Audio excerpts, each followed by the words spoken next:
شیخ ایک سوال ہے، یہ جو دعا کرتے ہیں، دعا کے لیے ہاتھ اٹھاتے ہیں پھر اس کو منہ پہ پھیرنا،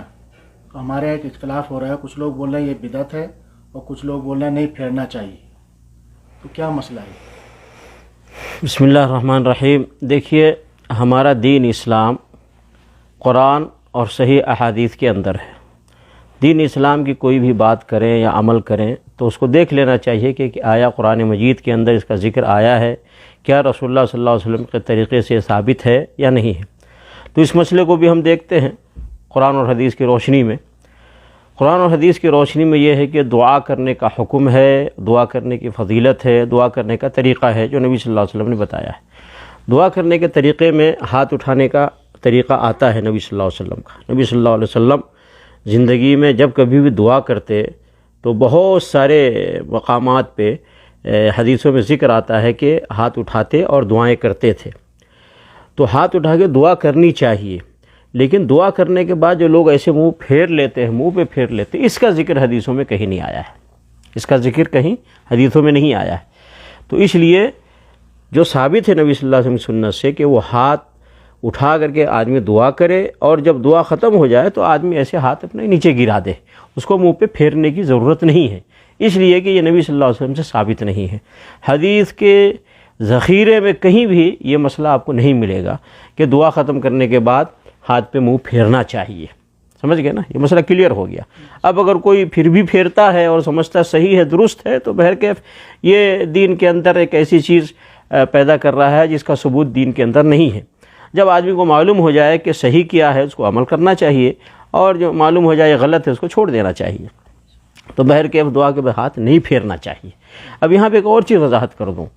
ہاتھ پھیرنے کا ذکر ہے لیکن کہاں ہے؟ بخاری شریف میں روایت ہے کہ نبی علیہ السلام سونے کے لیے جب اپنے بستر پہ جاتے تو ہاتھ کو ایسے کر کے قل هو اللہ احد ایک مرتبہ، قل اعوذ برب الفلق ایک مرتبہ، قل اعوذ برب الناس ایک مرتبہ، تینوں صورتیں پڑھتے، پھر اس میں دم کرتے،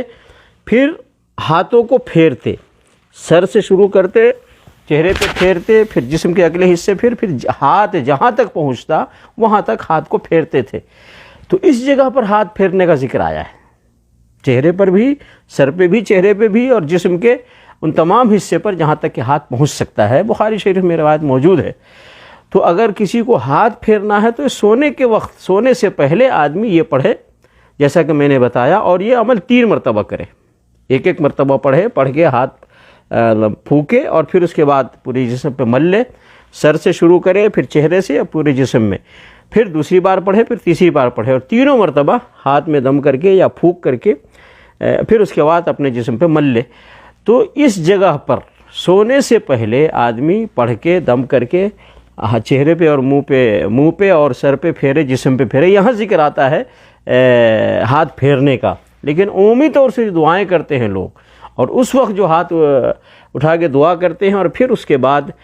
دعا ختم کرنے کے بعد وہ منہ پہ پھیرتے ہیں، اس کا ذکر قطعاً کہیں نہیں ہے حدیث شریف کے اندر، اس لیے اس پر عمل نہیں کرنا چاہیے۔ اور اگر کہیں عمل ہو رہا ہے، چاہے وہ مولوی صاحب کر رہے ہیں یا امام صاحب کر رہے ہیں، مفتی صاحب کر رہے ہیں، تو خود ان کو پہلے چھوڑنا چاہیے، اور پھر مسلمانوں کو بھی، عوام کو بھی، مقتدیوں کو بھی بتانا چاہیے کہ بھئی ہاتھ مت پھیرو، ہاتھ اٹھا کے دعا کرو، دعا ختم ہو جائے ہاتھ نیچے گرا لو، آپ کی دعا ختم ہو گئی۔